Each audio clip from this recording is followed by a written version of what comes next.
Hello dear दोस्तों, आप सभी का स्टडी विद जीनियस के ऑनलाइन प्लेटफॉर्म पर स्वागत है। साथियों, आज के सेशन में हम क्लास 11th के लिए क्लास 11th में हम हमारे 6th लेसन में फिजिक्स में की ओर जा रहे हैं और आज हमारा 6th लेसन है। आज के इससे पहले हमने हमारे सिलेबस में बोले तो 7th यूनिट को हमने 70% के अराउंड कंप्लीट कर लिया है। बाकी 30% के अराउंड जो हमारा चैप्टर भी बचा है। हमने इससे पहले न्यूटन्स के सेकंड लॉ को पढ़ा। इसके जस्ट पिछले लेक्चर में हमने 1 न्यूटन इज इक्वल टू 10⁵ डायन ये पढ़ा। बल के मात्रक पढ़े, गुरुत्व के प्रभाव में क्या है उनको पढ़ा। इन सभी चीज़ों के लिए आपको हमारे प्रीवियस सेशन को ज्वाइन करना होगा और वहाँ से उन चीज़ों को रिकॉल करना होगा। और साथियों, आपसे रिक्वेस्ट है कि ज़्यादा से ज़्यादा लोगों तक हमारे चैनल को पहुँचाने का प्रयास करें और लाइक करें, सब्सक्राइब करें और अच्छा लगे या किसी प्रकार की क्वेरी हो तो आप कमेंट बॉक्स में डालें। आज हम हमारे 11th के फिजिक्स के 6th पार्ट में जा रहे हैं, हमारे 6th लेक्चर सेशन में।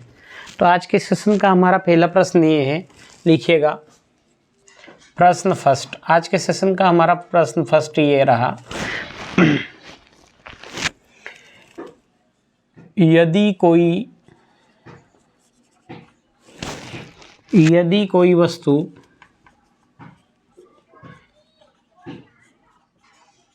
एक समान वेग से सरल रेखा में गति कर रही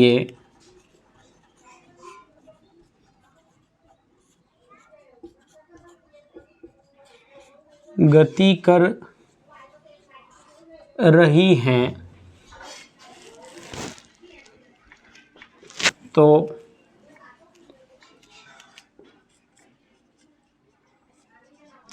उस पर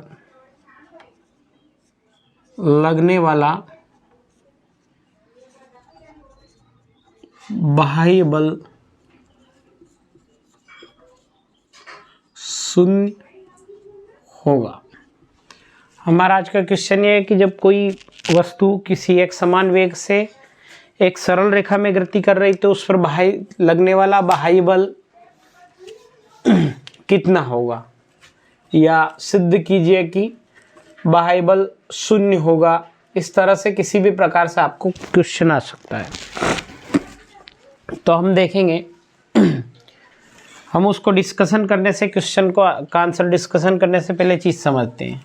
क्योंकि न्यूटन के सेकंड लॉ से हम जानते हैं कि F क्या होता है, m और a। हम जानते हैं कि m हमारा मास होता है, a हमारा एक्सेलरेशन होता है। और एक्सेलरेशन को हम क्या लिखते हैं, एक्सेलरेशन को लिखते हैं change in velocity with respect to time. क्या कह सकते हैं, हम कह सकते हैं कि वेग परिवर्तन की दर को हम क्या कहते हैं, वेग परिवर्तन की दर को हम कहते हैं त्वरण। त्वरण बोले तो एक्सेलरेशन। आज से हम बायलैंग्वेज ही चलेंगे, लिखेंगे हिंदी में जरूर, लेकिन डिस्कशन हमारा हिंदी प्लस इंग्लिश दोनों लैंग्वेज में रहेगा। तो हम जानते हैं कि न्यूटन के सेकंड लॉ से क्या जानते हैं हम, कि force equal to mass into acceleration. Acceleration क्या होता है, एक्सेलरेशन होता है change in velocity with respect to time.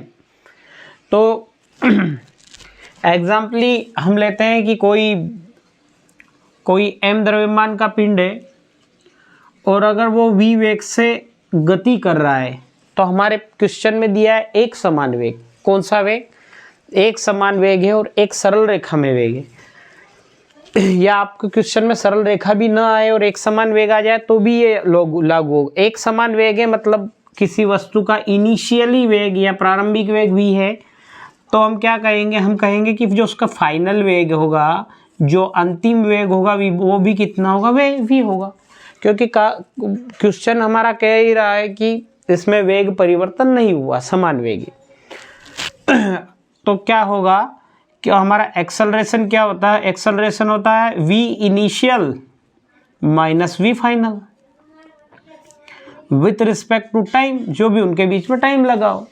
तो क्या होगा कि हमारा v इनिशियल मतलब प्रारंभिक वेग हमारा v है, अंतिम वेग v है, तो विथ रिस्पेक्ट टू टाइम तो वेग से v कैंसिल हो जाएगा, कितना बचेगा 0। मतलब हम कह सकते हैं कि हमारा एक्सेलरेशन क्या हो जाएगा, एक्सेलरेशन हमारा 0 हो जाएगा। तो मास किसी चीज़ का 0 में अगर हम मल्टीपल कर देते हैं तो क्या हो जाता है 0, तो हमारा फोर्स यहाँ से क्या हो जाएगा 0। तो क्या प्रूफ हुआ, प्रूफ ये हुआ कि कोई वस्तु अगर एक समान वेग से गति कर रही है तो उस पर लगने वाला बाह्य बल कितना होगा, 0 होगा। या हम कह सकते हैं कि वस्तु अगर एक समान वेग से गतिशील है तो उस पर किसी प्रकार का बाह्य बल कार्य न करेगा। ठीक है, अब हमारे क्वेश्चन को लिखते हैं। ठीक है,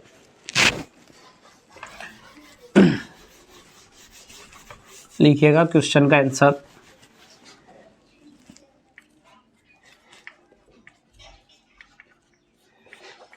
क्वेश्चन के आंसर में मैं हिंदी मीडियम में चीज़ को लिखूंगा, लेकिन इंग्लिश में भी उस चीज़ को आपके लिए लेके आएंगे, क्योंकि अभी कुछ लोगों ने ऐसा प्रीफर करा है कि आप इंग्लिश मीडियम बाईलिंगुअल लैंग्वेज में भी लाइए, तो इसलिए और फ्यूचर में हमारी इंग्लिश मीडियम के लिए और इंग्लिश मीडियम के लिए अलग अलग क्लास प्रोवाइड हो जाएगी। तो क्या है, लिखिएगा न्यूटन के द्वितीय नियम से हम जानते हैं कि, क्या जानते हैं हम, F बराबर क्या होता है m इंटू ए, F बराबर m इंटू ए। ये हो गई इक्वेशन 1।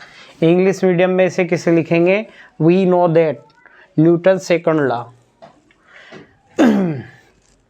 क्या जानते हैं सेकंड लॉ से, force is equal to mass into acceleration. लिखिएगा माना कि m द्रव्यमान की वस्तु जिसका प्रारंभिक वेग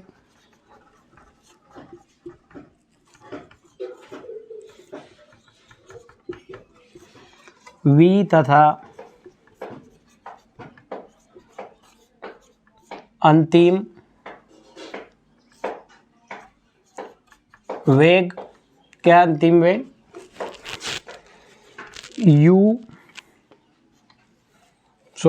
प्रारंभिक वेग को लिख लीजिएगा u, अंतिम वेग को v है, तो उसका त्वरण बोले तो एक्सेलरेशन कितना होगा, वेग परिवर्तन बटे समय। क्या होगा, वेग परिवर्तन बटे समय। तो वेग क्या हो जाएगा, in final minus initial upon जो भी उनके बीच में हमारा टाइम लग रहा।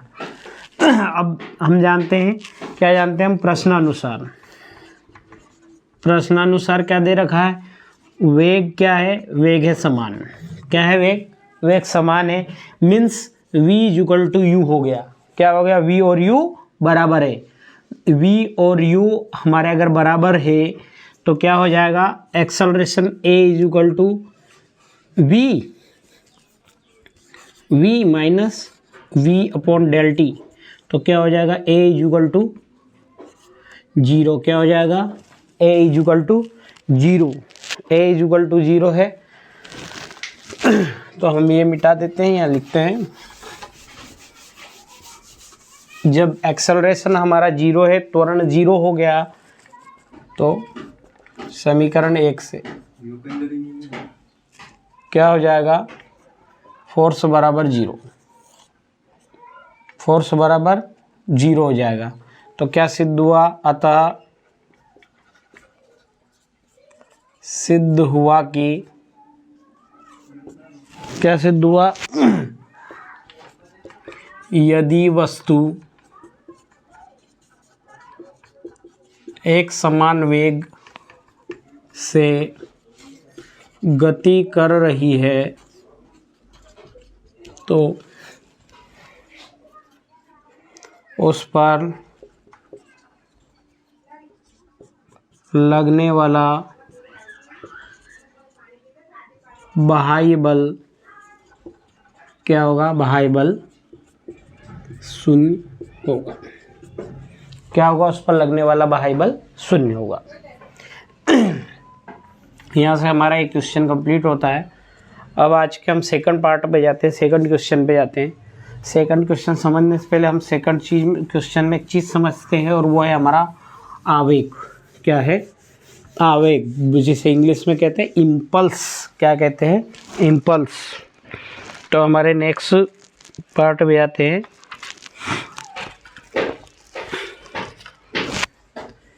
ये नोट कर लिया हो तो इसको हम मिटाते हैं और आज के हमारे नेक्स्ट पार्ट पे जाते हैं। नेक्स्ट पार्ट के पहले क्वेश्चन लिख लिया। आज का सेकंड क्वेश्चन है,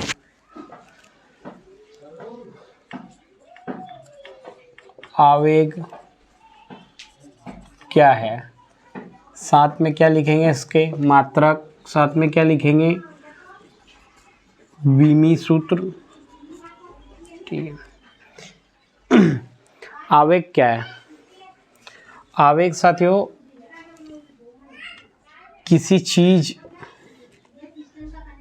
या किसी बल का हम कह सकते हैं कि मापन है। कोई बल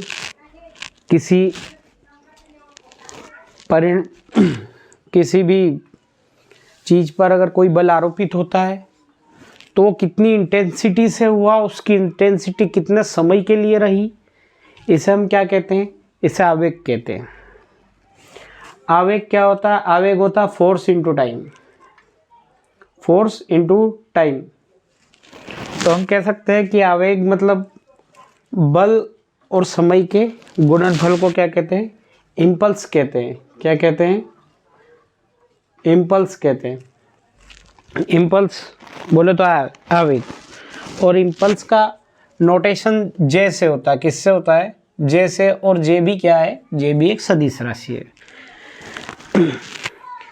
तो हम कह सकते हैं कि कोई बल है, किसी इंटेंसिटी से किसी वस्तु पर कोई बल लग रहा है, वो कितने समय के लिए लग रहा है, इसी चीज का गुणनफल क्या होता है? हमारा इम्पल्स होता है। या नॉर्मली वर्ड में हम कह सकते हैं कि बल, आवेग क्या है? आवेग बल का एक माप है। क्या है? बल के कुल प्रभाव का एक मापन होता है। तो लिखिएगा, इसके पहले हम एक नोटेशन लिख लेते हैं नॉर्मली कि बल क्या है, आवेश क्या है, क्या नोट करता है। लिखिएगा,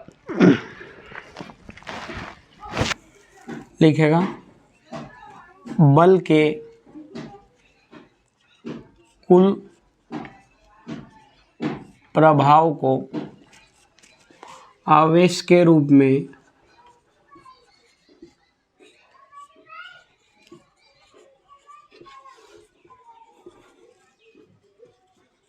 व्यक्त किया जाता है।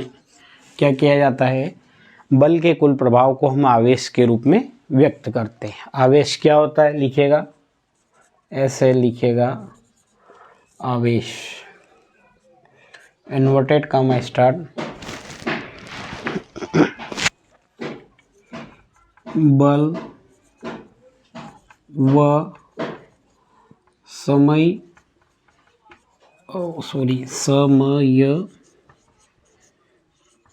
अंतराल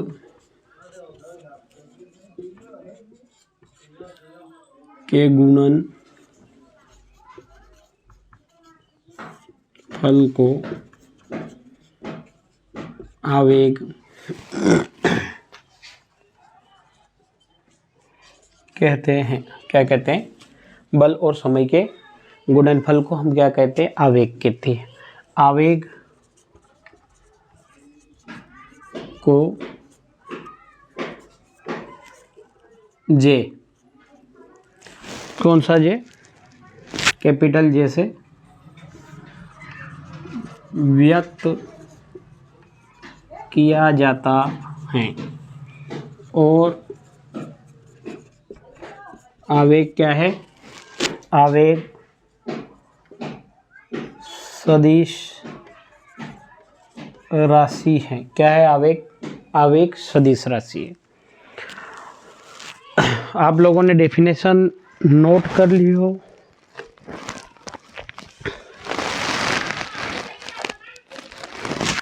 एक पॉइंट और नोट कर लीजिए इसमें कि आवेग की दिशा भी बल की दिशा होगी। क्या होगा? आवेग की जो दिशा होगी वो कौन सी दिशा होगी? वो बल की ही दिशा होगी। अब हम इसके नेक्स्ट पार्ट पर जाते हैं। तो हम इस पे एक तरफ मात्रक की बात करेंगे और एक तरफ विमीय सूत्र की बात करेंगे। एक तरफ मात्रक की बात करेंगे हम और एक तरफ विमीय सूत्र की बात करेंगे। मैं यहाँ पर जिसको मात्रक निकालूंगा, इसमें फोर्स के मात्रक को, फोर्स के विमीय सूत्र को मैं डायरेक्टली उठा के लाऊंगा। इसलिए आपको अगर फोर्स के मात्रक और फोर्स का विमीय सूत्र अगर आपको नहीं आता है तो इसके लिए आप हमारे प्रीवियस लेक्चर में विजिट कीजिएगा। वहाँ से आप लोगों को डिटेल में वो इन्फॉर्मेशन मिल जाएगी और वहाँ मैंने बहुत अच्छे से उस चीज़ को समझाया है। तो साथियों, जो फोर्स रहता है उसका विमीय सूत्र mL/-2 है और फोर्स है इसकी यूनिट अगर SI की बात करते हैं तो वो न्यूटन है और CGS की बात करते तो वो है डाइन। और कल मैंने आपको 1 न्यूटन = 10⁵ डाइन ये भी पढ़ाया है। तो इन सारी चीज़ों में चलने से पहले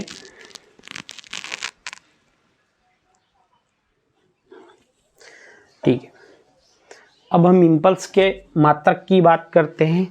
तो इम्पल्स जो हमारा होता है, क्या होता है? ये फोर्स इनटू समांतराल,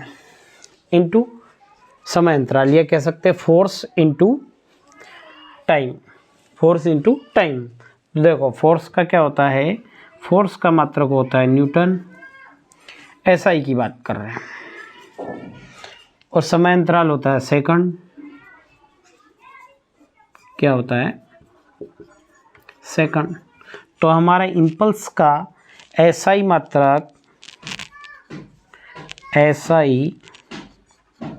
मात्रक, क्या हो जाएगा? न्यूटन सेकंड हो जाएगा। इसी तरह से हम इम्पल्स के CGS मात्रक की बात करते हैं तो क्या हो जाएगा? CGS मात्रक हो जाएगा डाइन सेकंड। क्या हो जाएगा? Dyne second. इसी तरह से हम विमीय सूत्र की जब बात करते हैं तो विमीय सूत्र क्या हो जाएगा? विमीय सूत्र हमारा हो जाएगा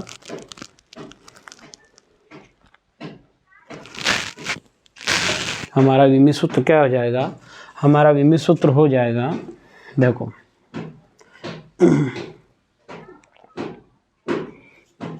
का